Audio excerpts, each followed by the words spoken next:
All right, so in this video, we're going to be continuing with compound inequalities, but this time we're going to be looking at OR situations.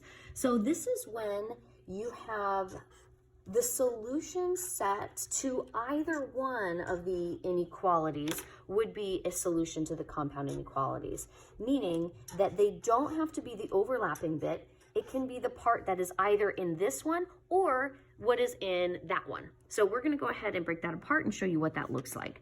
So in the first inequality, we have x is less than 4. So let's go ahead and graph that. I'm going to put my dot at 4, and it's going to be open because it's not equal to. So anything on this side of 4 could be a solution to that inequality. Then we have x is greater than or equal to 6. So I'm going to go ahead and put the 6 there, and then I'm going to fill it in because it could be equal to. And anything that's on this side of that inequality could also be a solution. So now I have to think, so if it could be the solution to this compound inequality could be within this set, or it could be within that set, I'm basically going to be collapsing these two and combining them, and anything that falls within this area or that area could be a solution. So I'm going to then draw both of those. So less than or equal to 4 could be potential solutions, or anything greater than or equal to 6. So anything over in that direction. So anything over here and anything over there, but nothing in the middle. So 5 could not be a solution, 4 could not be a solution. So the way that I would do that with my set builder notation, I would say the set of all numbers x such that x is less than 4 or x is greater than or equal to 6. And I close my set. All right, the next situation. So x is greater than or equal to 4. So I'm going to put my dot at 4. And I'm going to fill it in because it's or equal to. Anything that's on this side could be a solution. And then x is greater than 6. So I'm going to put my dot at 6. And it's going to be open because it's not or equal to. And then anything that's on this side of my number line.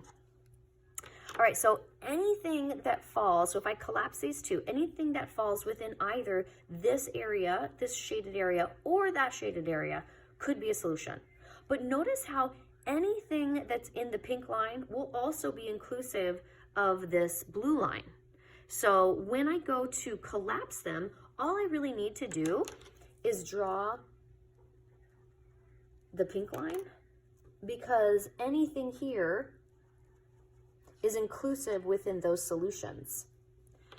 So I can write that as the set of all numbers x such that x is greater than or equal to 4. All right, and the last situation is when you have everything included, which is kind of fun. So x is greater than 4. So I'm going to put my dot at 4, and it's going to be an open dot because it's not equal to. So anything that's on this side of my number line will be included in that inequality. And then we have x is less than or equal to 6. So I'm going to put my dot at 6, and I'm going to fill it in because it's or equal to. It's less than, so I'm going to put my arrow in this direction. So any number that's on this side could be a solution for our x. And the or scenario, so anything that falls within this blue area or this pink area could be a solution. So when I collapse that down, if you think about it, that's going to be everything. Every part of our number line is included in either that solution set or that solution set. So when I write our set builder notation, that means we would say the set of all numbers x such that all real numbers. So every number could be a solution when you have an or scenario. All right, so let's look at a word problem of when and how you might use something like this. So to get a discount at the diner, you must either be, so it's or, could be this or it could be that, less than 10 years old, or at least 55 years old, which kind of makes sense because they oftentimes will have at restaurants like a senior discount or kids prices. So let's go ahead and write each one of these parameters as a separate inequality statement.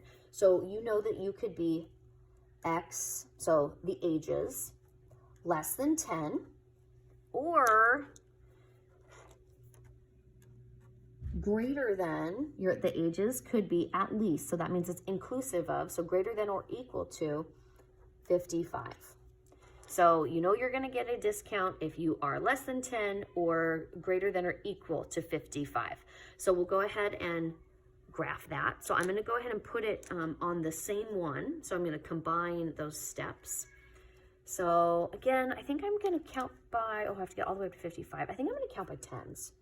0, 10, 20, 30, 40, 50, 60, 70. So for my kids discount, less than 10. So I'm doing open dot. So you can't be 10, you have to be less than 10. And then for my seniors, you can be greater than or equal to 55. So 55 can be included. So we'll do a solid dot there. And when it's in this direction, there we go, you can also get a discount. So nobody in the middle can get a discount. So the solution is the area that's on the outside of that. So the set builder notation, we would do the set of all numbers x such that x is less than 10, and then you just write or x is greater than or equal to 55. Okay, so go ahead and continue working on the rest of the word problems that are in there, and that's it. Compound inequalities with or statements.